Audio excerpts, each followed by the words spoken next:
Here we go. Okay, so I'm going to record it just because we have a couple people that can't join us this evening. And so I want to have an updated version for them. So thank you, the three of you, for being here tonight. I'm hoping that this won't take us too long.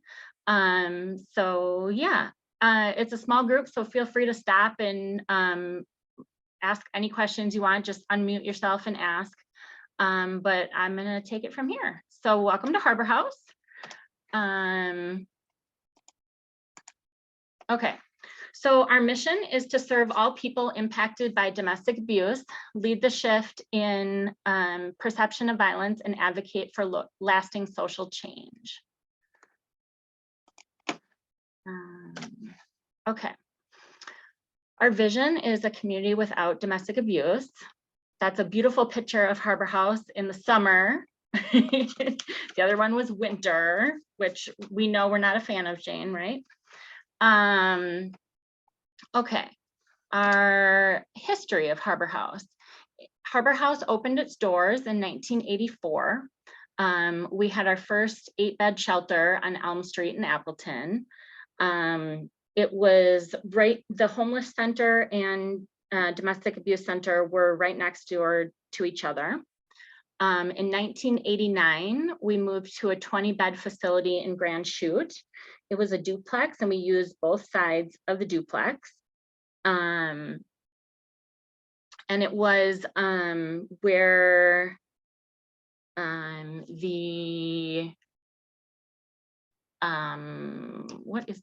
where the Pick and Say, or the Festival Foods on Wisconsin is not, or I don't know, I'm screwing this up. So anyway, it was in Grand Chute. In 1998, we opened the Chilton office and had a full-time advocate out there ever since. In 2001, Harbor House moved to its current location as a 32-bed facility. Our main conference room is the only thing that's still standing from that initial move back then. In 2005, Ethel's Wing opened, and so that was our second floor that served single women. And so we had one floor for families and one floor for singles, and it became a 44-bed facility at that point. In 2008, we partnered with Housing Partnership and opened up 6 apartments next door to us. Those 6 apartments were rented for a penny, and now rent is income-based, and it's available for our clients after they leave here for 18 to 24 months. In 2011, Harbor House became a 55-bed shelter. We were constantly over capacity, and so we opened more spaces for rooms. In 2017, we had a capital campaign and the groundbreaking of that, and then it took 2 years to 2019 to finish the capital campaign, redoing all of Harbor House. So it made us a 68-bed shelter. We're the largest in the state. We have an advocacy center and wellness wing. And then in 2022, so this year, Harbor House merged with Sexual Assault Crisis Center. We are starting construction and building out our wellness wing to now house our sexual violence program. And have offices and meeting space and everything in that area now instead. So that's just a little history of Harbor House. So Harbor House programs, most people think of us as just a shelter, but we have a lot more services than that. All of our services are free. So our children and youth program has individual and group counseling. support groups, advocacy, educational arrangements. So like working with the schools when a child or family is coming from maybe out of state or a different district, and then they need to make arrangements to go to school and busing and that kind of thing. So working with the schools. We have prevention education for kindergarten through 12th grade, going into the schools and teaching about healthy relationships, talking about bullying, talking about teen dating violence, that kind of thing. So it just kind of depends on what age, kindergarten, we're talking about healthy friendships, that kind of thing. Whereas in 12th grade, we're talking more about teen dating violence. Structured play activities. So we have bedtime stories that they have kids come in and read stories before bedtime and sprinkle them with fairy dust. They do trauma-informed yoga. We do different art activities. We have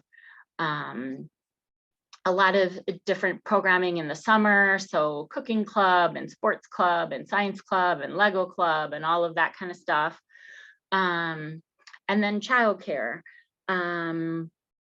Adults get the support they need by having their kids in childcare. And the kids just get to be kids. They don't always get to be kids when there's domestic violence going on at home. So it's nice to have someone in childcare for them to play with and be around that's just there for them. Our adult program is crisis counseling, safety planning, goal setting. We run different support groups every night of the week. Or during the day, like some of our support groups are during the day as well. Education, networking, so collaborating with others in the community. Life skills, so a support group once a month will focus on different skills like how to do laundry, finances, cleaning, that kind of thing. We have legal advocacy, culturally specific advocacy, and referrals. Our shelter program has a 24-hour crisis line. We're staffed 24 hours a day in the house. And so we have our crisis line. We also get every arrest and release call in Calumet and Outagamie County for domestic violence, so that we can reach out and notify the victim and offer services. And so police officers call when there's an arrest, and then the jail calls when there's a release of a domestic violence offender. And so we're able to call the victim on both of those cases. Our 24-hour shelter has 68 beds within 33 rooms. We have our second floor is mostly all single rooms. So there are 2 rooms, kind of like dorm style rooms with a bed in them, and then 2 rooms share a bathroom. And then our family rooms are mostly on 3rd floor and have multiple beds in a room and an ensuite bathroom. We also have pet-friendly rooms. So there are a few rooms on singles and a few rooms in families that are pet-friendly. Clients can bring their animals with them to Harbor House. We have a dog shelter and a cat shelter. And they can keep the animals with them in their rooms. And then if they need to go and leave to work or go for an extended amount of time, then they just put the animals in a shelter downstairs where we have the dog and cat shelter. We provide food, linens, personal care, and clothing, and it's a sense of community. Our intervention program is for offenders. It is court ordered. We monitor court-ordered offender treatment and work with the criminal justice system to promote accountability and safety. We have women and men support groups every week for offenders. And a whole program, we're revamping this whole intervention program so that in 2023, things will look a lot different. And so some exciting changes coming up there. They just moved and have a brand new office space. And so they're doing a lot to work on the intervention program and make it a lot more family-centered and accessible for men and women. So yeah. And then we have our sexual violence program. This is new with the merger. We have advocacy and support to sexual assault survivors in Outagamie, Calumet County. We have a 24/7 crisis response to SANE exams. So when rape or incest occurs and a survivor goes to the hospital, they might present at Theta Care, they might present at another hospital. They're all routed to Appleton Medical Center. And then a SANE stands for Sexual Assault Nurse Examiner. And so there'll be a nurse that does a special SANE exam with them for rape or incest or sexual assault. And then we have volunteers that go with and are advocates for the victim. And so an advocate will show up 24/7. The hospital calls us, and then Harbor House calls the volunteer that's on call. We run an on-call calendar.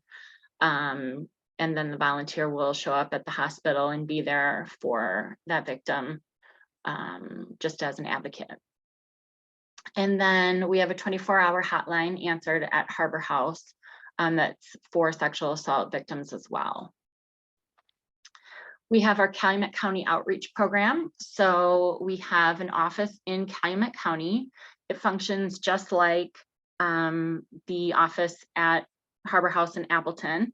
There's one advocate out there, and then they just don't have a shelter. So they're offering support, counseling, legal advocacy, going to court with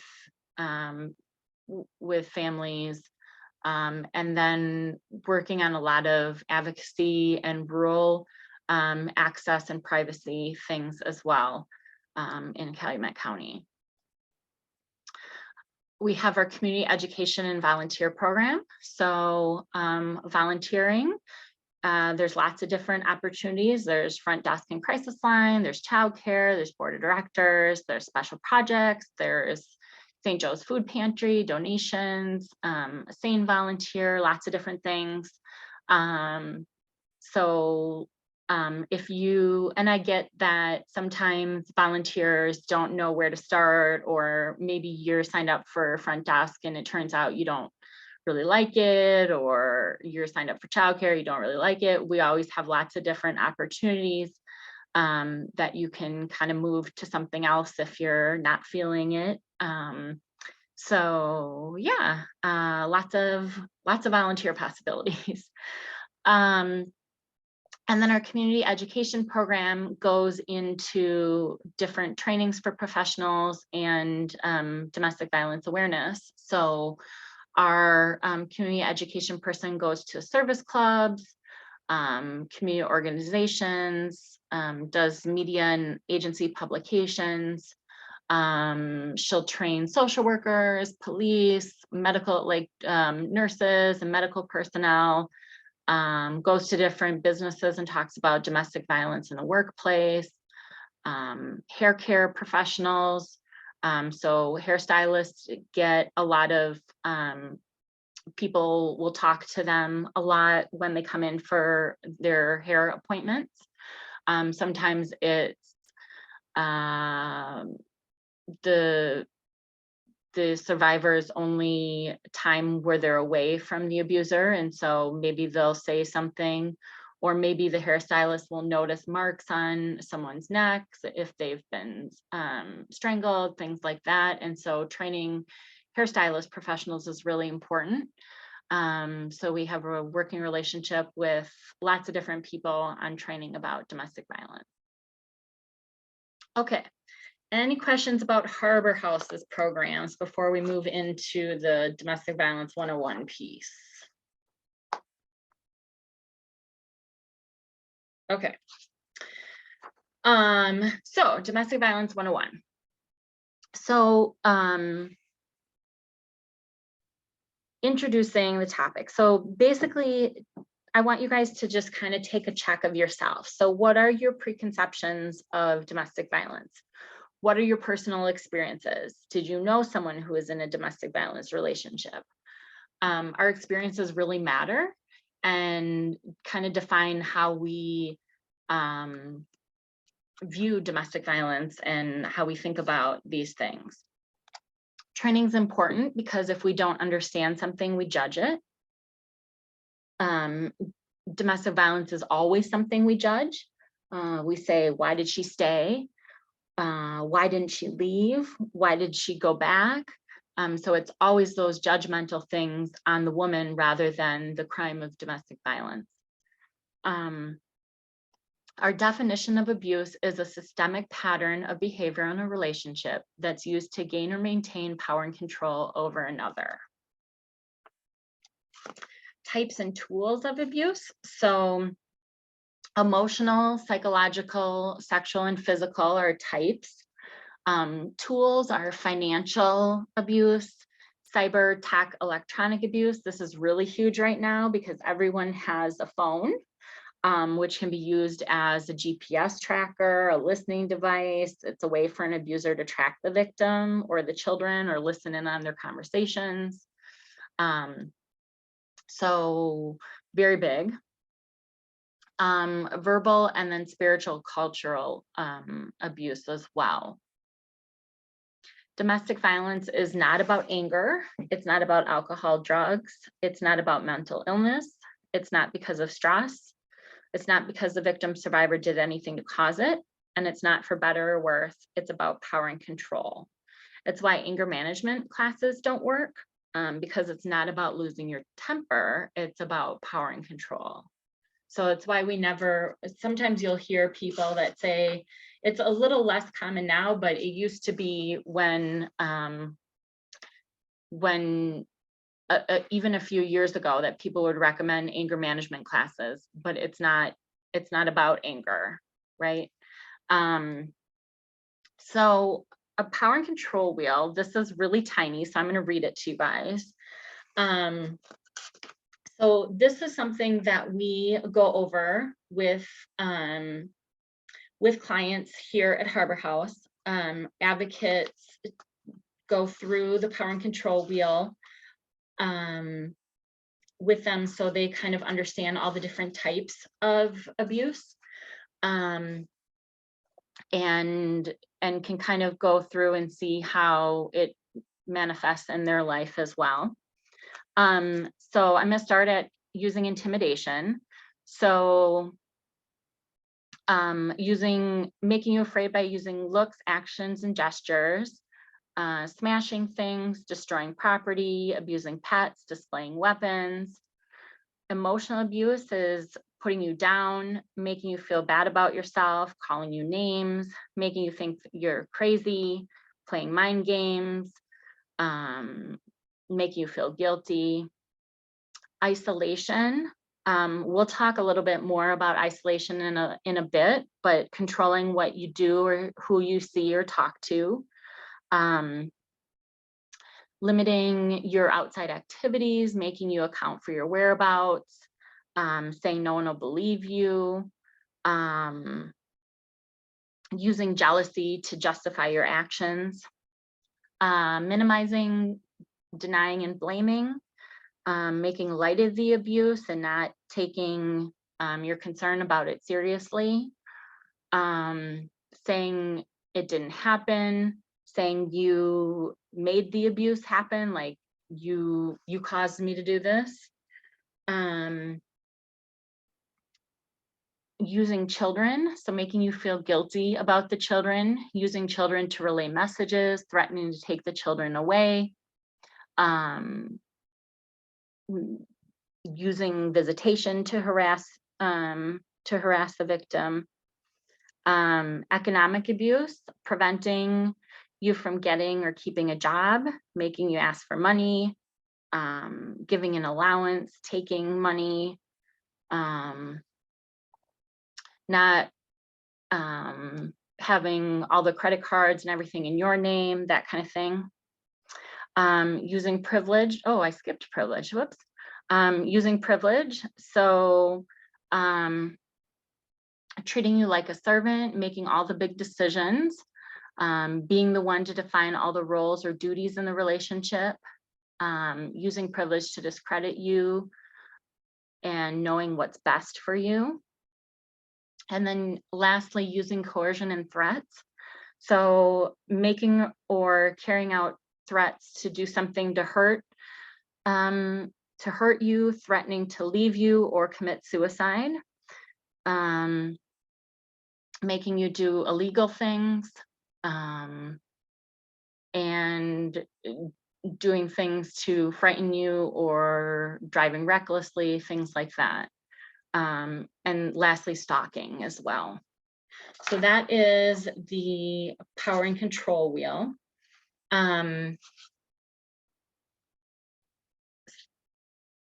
The unique risks of violence are just some statistics for you guys. So on average, nearly 20 people per minute are physically abused by an intimate partner in the US. During 1 year, this equates to more than 10 million women and men.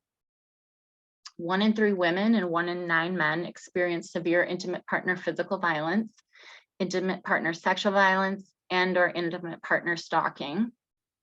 1 in 7 women and 1 in 18 men have been stalked by an intimate partner during their lifetime to the point which they felt fearful or believed that they or someone close to them would be harmed or killed. 1 in 5 women and 1 in 71 men in the US has been raped in their lifetime. 1 in 15 children are exposed to intimate partner violence each year. 90% of the children are eyewitnesses to the violence. Nearly 21% of female high school students and 13.5% of male high school students report being physically or sexually abused by a dating partner. 57% of teens know someone who has been physically, sexually, or verbally abused in a dating relationship. Intimate partner violence is most common against women between the ages of 18 and 24. 76% of physical abuse towards older adults is perpetrated by a family member, 57% by an intimate partner. Okay, indicators of abuse. So a victim survivor mentions not being able to use the phone. A victim survivor is forbidden from seeing friends unless the abuser is along. Person using abusive behaviors has exclusive control over the money and household financial matters. Victim survivor is not involved in the decision-making process at home. And the person using abusive behaviors won't let the victim learn to drive, go to school, or get a job. Signs of an abusive personality. So jealousy, controlling behavior, quick involvement, unrealistic expectations, isolation, blaming others for their feelings, blaming others for their problems, and hypersensitivity. So I said we'd talk a little bit more about isolation, so I want to come back to that. So I'm going to kind of go over isolation.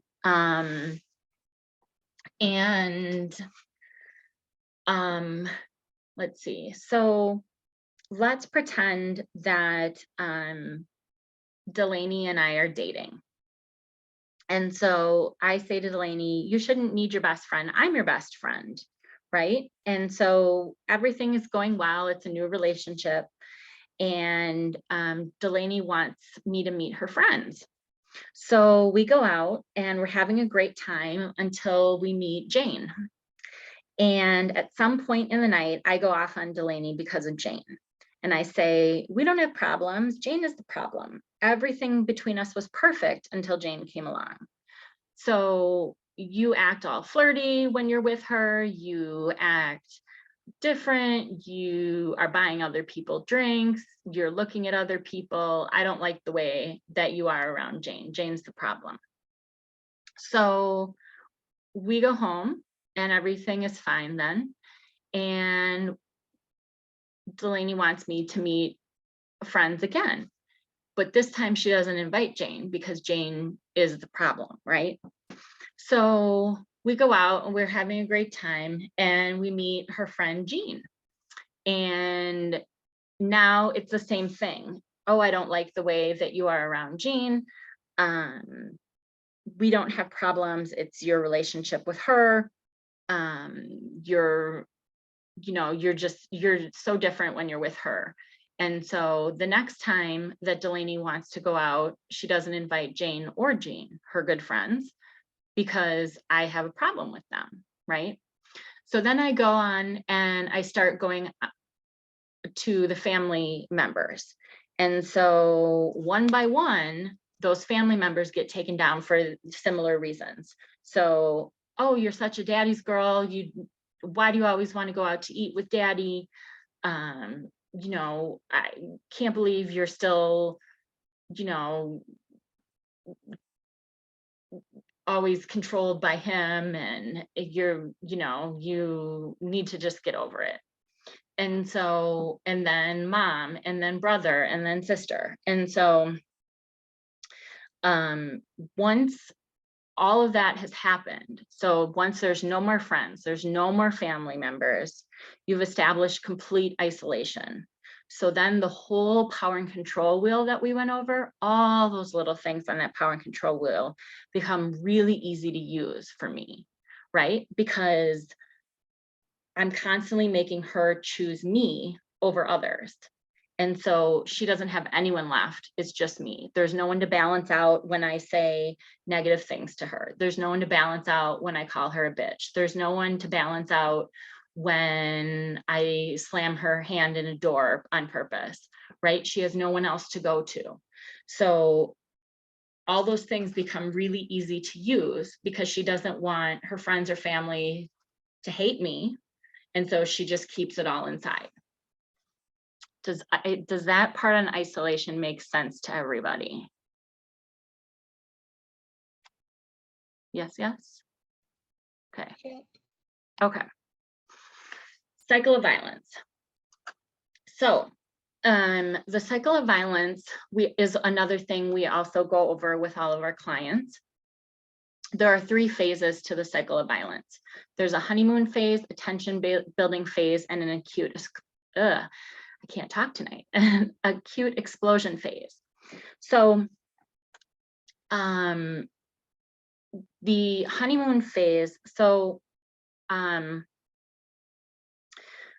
we start out, so pretend you're in a relationship, right? And it's a new relationship and you have all these happy, good memories, and you have that kind of tunnel vision that you have at the beginning of a relationship, like you're in a bubble and all you think about is them. And you go out to lunch and you go see a movie and you walk along the beach and you meet his parents or whatever, right? So you have all these happy, good memories. So then he says to you, he starts making observations, right? So you stay at a dead-end job. You could do better, but whatever, okay. And you really like shoes. They're everywhere, but that's fine. And then on weekends, you like to hang out in your sweats and watch TV. So you kind of have these things started in your head, right? These observations. So then he comes home and you left a cup on the counter. And he says, look at this, it'll take 2 seconds to put this away, but you're so lazy, you have a worthless job, you have too many shoes, You just lay around and watch TV. It would have taken you 2 seconds to pick this up, but instead, look at you.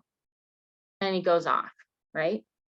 And then he says, I'm so sorry. It'll never happen again. I had a problem with my boss today. Can you forgive me? And you look at all those good, happy memories of going out to dinner and to lunch and meeting his family and taking a walk on the beach and all of that. And you say, okay, it was bad that he went off on me because of this, but it doesn't erase the good memories. And so you forgive him, right? So then the cups are always put away. But one day he trips on one of your shoes. And so then it's your stupid shoes that are everywhere, and you're just a waste of space, and you waste your money on them. And you're always so lazy, you can't even pick up your damn shoes. And you're worthless, you're good for nothing, you're stupid, you're a horrible person, and all the things, right? And then he says, oh, my mom called today, and you know how my mom is, and you know how his mom is. And he says, I was going to take you out to your favorite restaurant, and we'd be there right now having a good time, but you know how she gets. I'm so sorry. It'll never happen again. Please forgive me. And again, you remember the good moments that you had together, right? And so you forgive him. But now you start owning the issue. And you think, because you've heard it so many times, so you think, I am lazy. I do waste my money. I do have a dead-end job. And so then it happens again, right? And this is like an acute explosion phase, right? Where you have to work late at your job. And this time it's your dead-end job. That's the problem. But no matter what you do, there's no fixing it. So even if something's perfect, it'll still be wrong. If it's going to get physical, this is where it'll happen, but it doesn't need to. So this is the yelling, the screaming, the degrading, the threatening. This is the worst moment. This is where you grasp onto those good memories to help pull you through. And then it's back to the honeymoon phase again with apologies and I love you so much and I know I'll change, and you know he has the potential to change. And so you think, well, he really is a good person deep inside. It's just when, you know, these other things happen. And so you go back to the honeymoon phase. And the cycle happens again and again and again. And before you can have a logical thought or a chance to break out of the cycle, you get thrown into another phase. So this cycle is the hardest thing to break out of, and you do so by understanding the cycle and reacting differently from how you normally react. It's where we do a lot of safety planning with women and educating and empowering them.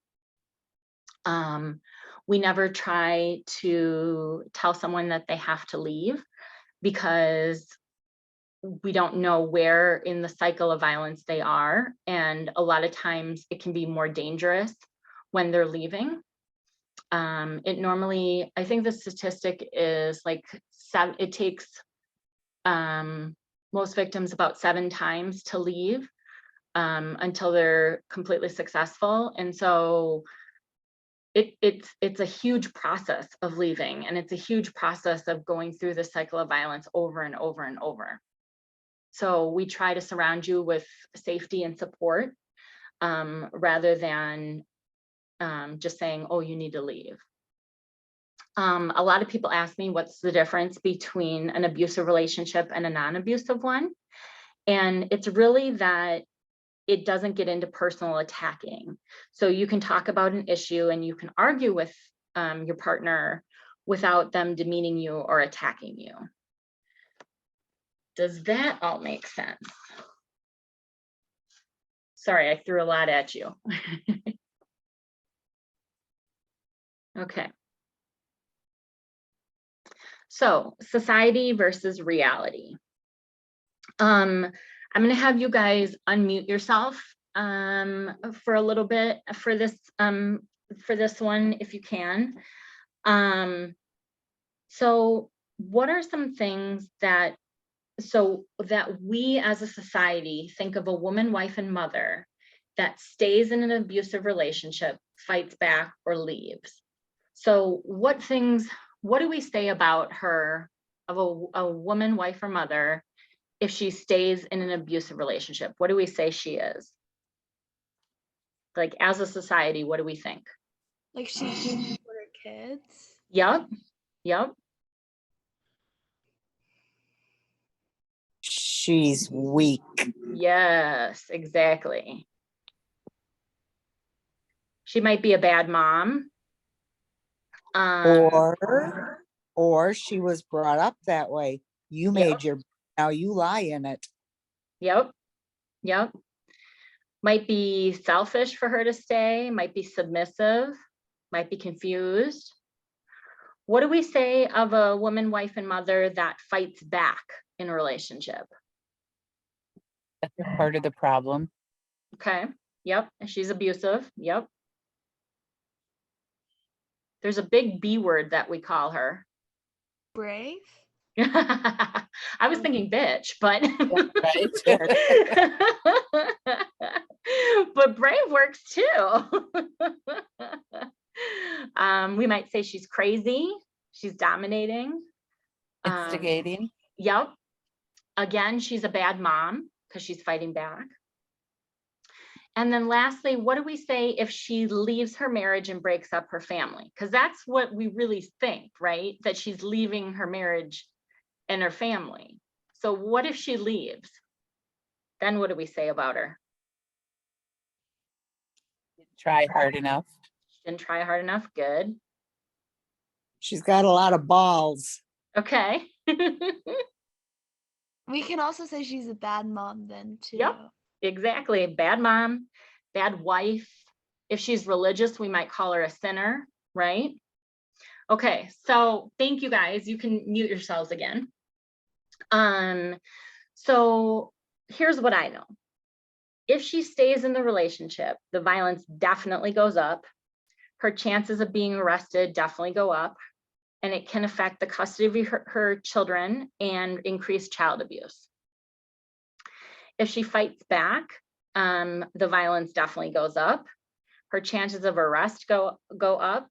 Her chances of custody, it can affect custody of the children, and failure to protect your children is a felony. If she leaves, her chances of custody are at risk because we have 50-50 laws in Wisconsin. And this is where stalking starts as well. And this is the statistic that gets me every time. So she has a 75% higher risk of being severely injured or killed once she leaves. So and the reason is because he has nothing left to give, right? Like she's taken everything away. So now she's gone, the kids are gone. There's nothing left for him to lose. So all he has to do is kill her or hurt her. Okay, so at this point, I normally take a 5-minute break. Do you guys want to do that, or do you want to just keep going? We have probably like 20 minutes left. What do you guys think? Keep going? Keep going. Yep. Okay. All right, cool. All right, so now consider being a child in this environment, right? We know that whether you're trying to stay or leave, having children makes it more complex. So domestic violence has a huge impact on children's lives, and it can be lasting emotional, behavioral, physical, social, and cognitive effects on children. So some emotional effects on children are guilt. So they feel, excuse me, they feel responsible for the violence. Shame that this only happens in their family. Fear of expressing feelings to others and of the unknown. Confusion, they have conflicted loyalties between mom and dad. Anger, anger about the violence. And anger is the scariest emotion for kids in domestic violence situations because they've never seen it acted out appropriately at home, right? So they've seen dad go off, they've seen mom yell back, and they don't know what anger in a healthy way looks like. Powerlessness. So kids already don't have power just by being kids, and now they have a sense of powerlessness being in this situation. Grief. So they have grief over all the losses and disappointments, and might be burdened as and have an inappropriate role as a caretaker or parent, which we'll talk a little bit more about in a second too. Behavioral effects. So domestic violence happens in the one place where kids are supposed to feel safe. It takes place between the child's caregivers, who they love, trust, and respect, and depend on for all their needs. So children have a lot of behavioral effects as well. They might act out or withdraw. They might overachieve or underachieve. They might refuse to go to school. They might have that caretaking piece again, like where they're playing the parent and taking care of younger siblings, or taking care of mom. They might be aggressive or passive, might have rigid defenses, attention-seeking behaviors, bedwetting and nightmares, and trouble going to sleep. Themes that children learn from a chronic domestic abuse environment is that there's no safe place, that adults can't protect themselves or their children, that the child must take on the responsibility of protecting the parent, that the child develops ambivalent feelings toward the abusive parent, and that chronic fear leads to aggression. Children who grow up in violent homes say they feel powerless, confused, angry, guilty, sad, afraid, and alone. So what can we do? We can allow children to be children. This is where our childcare program really comes into play. We have childcare volunteers that come in most nights and play with the kids. And so moms get a break from childcare and kids get to just be kids and play games and have a good time with the volunteer. So we allow kids to be kids, play with them, get down on their level. So I always say, get down to eye level when you're working with kids, because this level equalizes the power difference, right? Kids don't ever have power. And so getting down on their level kind of equalizes that. Don't ask them to keep secrets, listen to them, give them boundaries. So rules actually help kids feel safe. Most children living with domestic violence haven't had strong boundaries. And so even just playing a board game that has rules built in is really important for kids in domestic violence relationships or in domestic violence homes, because it has those rules and boundaries built into it. And then put yourself in their shoes. Children who experience trauma are not trying to cause trouble or misbehave. They're flooded with fear, anxiety, and emotions that they don't know how to express. Okay, child sexual abuse policies. So Harbor House has a, I'm just going to go over the child sexual abuse policies that Harbor House has. We prohibit the abuse or mistreatment of children or youth. And we define physical abuse towards a child as an injury that is intentionally inflicted upon a youth. Sexual abuse is any contact of a sexual nature that occurs between a youth and an adult or between two youth. This includes any activity which is meant to arouse or gratify the sexual desires of the adult or other youth. And emotional abuse, mental or emotional injury to a youth that results in an observable and material impairment in the youth's growth, development, or psychological functioning. Okay, appropriate interactions with children and youth. I'm not going to read this whole long list, but some appropriate interactions are side hugs, handshakes, pats on the shoulder, fist bumps, high fives. When volunteers are there in when they're by themselves, they should use the childcare room or playground. When a volunteer is with another volunteer or not by themselves, they can use some of the other rooms in the house as well. The teen room, the art room, that kind of thing as well. Inappropriate interactions with children and youth. So this list, I do have to read the whole thing, so bear with me.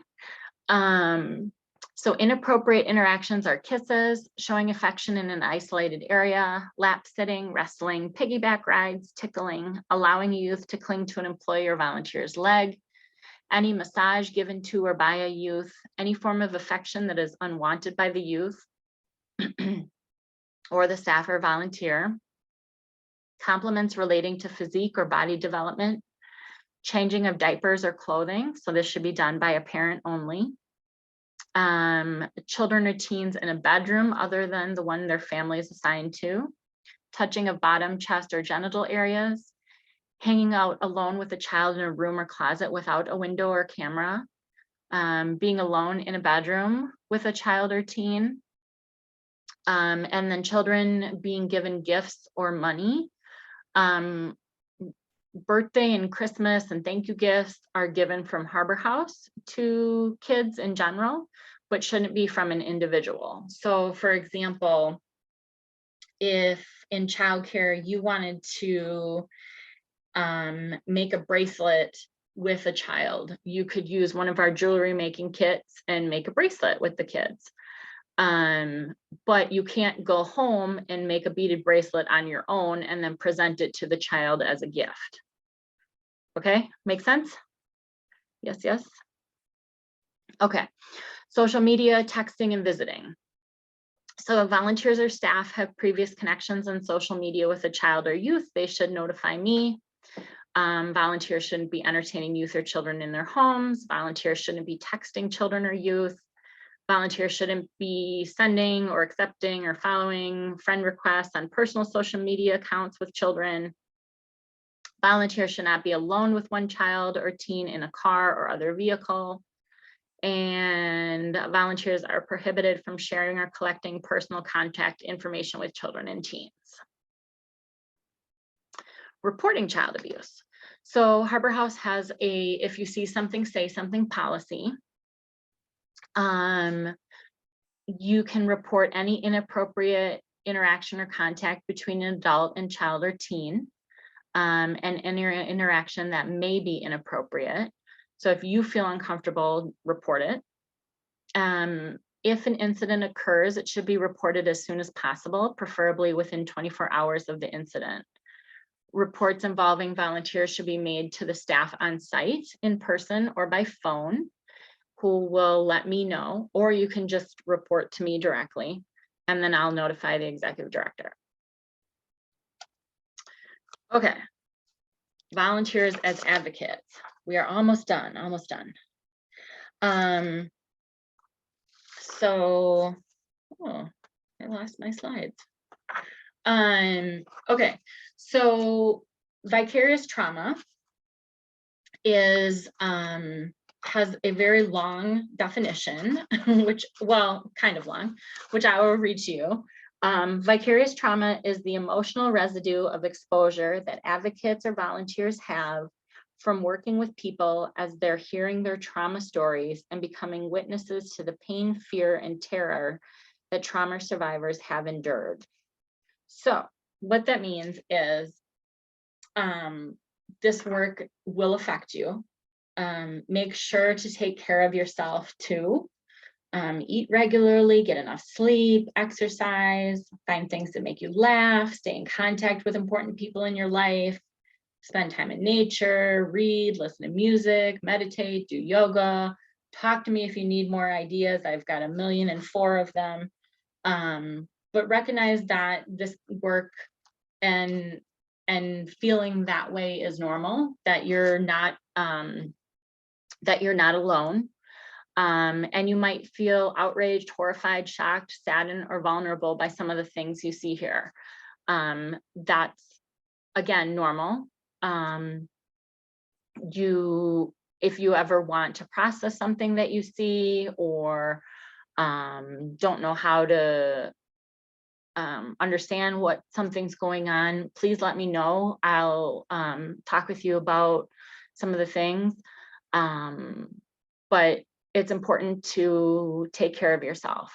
So do, you know, after you've had a meeting here, or after you've done childcare, or after you've been at the front desk, take a few moments for yourself, make yourself a cup of tea, do a yoga stretch, do something, even if it's something little, that's just for you. Okay. Confidentiality. So confidentiality at Harbor House is that, let's see. So we can't confirm or deny that a client is here. So we literally say those words, we can't confirm or deny. If you run into a client outside of Harbor House, you can't go up to them because you don't know who they're with. You don't want to jeopardize them or out them. If they come up to you, you can talk, but you just can't go up to them. You can't tell anyone outside of Harbor House about any of the clients here, even your spouse or your boyfriend or girlfriend or best friend or brother or sister. Like, none of those people. You can say what you do here.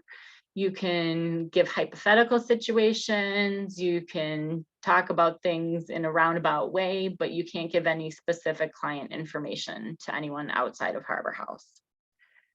Does that make sense? Yes, yes.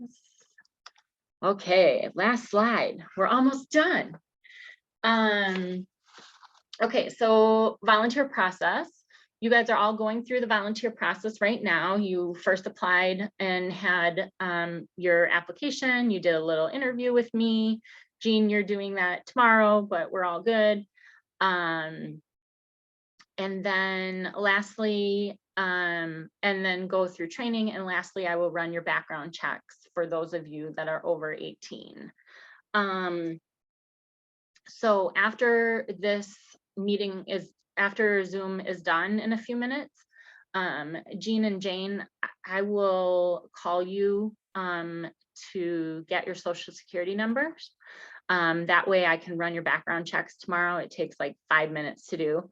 And then I'll email you and let you know, like, hey, you cleared your background check, you're good to go. So, and then we'll go from there. Delaney, for childcare, I will send you the information tomorrow of how to sign up for childcare shifts, and then you can sign up and get going. Jane, for front desk, I will send you some different dates and times that we can set up for training days. And then Jean, for board, you're good to go. So yeah. When you are in the building, dress code is pretty casual. We try to mimic what our clients wear. So jeans, leggings, yoga pants, any of that is okay.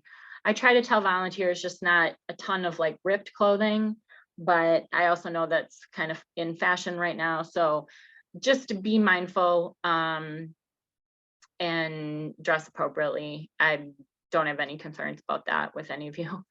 When you're in the building, you'll wear a name tag. When you first come into the building, so when you first come to Harbor House, you can park in our side or back parking lot. It's a giant parking lot to the side of the building. And then you'll walk around to the front door to be buzzed in. All of our doors are locked at Harbor House, so you'll need to be buzzed in. And then there's a little iPad that you'll sign in on. The first time you sign in, it takes a few minutes because it asks you all different questions. You have to take a little photo, you have to sign a confidentiality agreement, blah, blah, blah, blah, blah. Don't worry about the photo, no one sees it except me. But then once you sign in, it starts tracking your hours. So you sign in and out each time you come to Harbor House, and that tracks your volunteer hours. I do stats and reports on this each month. It's the super fun part of my job that I love.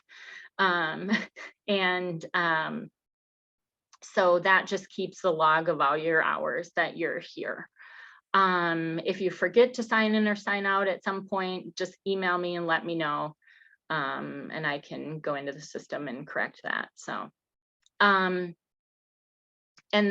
once you, where I was going with this, I'm sorry, was that the iPad, once you sign in and everything, it'll print out a name tag. And then you just wear that when you're in the building so that people know you're a volunteer and supposed to be here. Interactions with clients. All of our clients are dealing with trauma, so make sure you kind of pause before you react. We want to treat everyone with respect and without judgment. Conflict resolution. If you have a problem with anything, please come to me. I like to think I'm very easy to talk to. I'm around all the time. And I answer emails all the time as well. So come talk to me if you have a problem with anything, we can solve it. If the problem is about me, my supervisor's name is Cassie. She's really great as well. And our executive director for another 3 days is Amber. She's great as well. Soon we will have another executive director within the next few months, and I'll keep you guys aware of that kind of stuff as changes kind of go. I send out emails to the whole volunteer list. But yeah, if the problem is with me, go to Kathy, and we'll get any conflicts resolved. Attendance and scheduling. So if you sign up for a shift and you can't make it, like to front desk, I get that there are things going on. If you're sick or you can't make it one week, just email me, let me know, like, hey, I'm out of town this week, I'll see you next week. That way I can mark on the calendar that you'll be off. Delaney, if you are marked down for childcare and you can't make it, just email me and let me know. And I'll, as soon as you know, and then I can find a replacement for childcare. So yeah, that's kind of how that works. Scheduling attendance just basically goes through me as soon as you know. So yeah, that is it. Does anyone have any questions? Okay, so that is my info. Let me get back to this. We're gonna stop recording. And thank you all for joining tonight.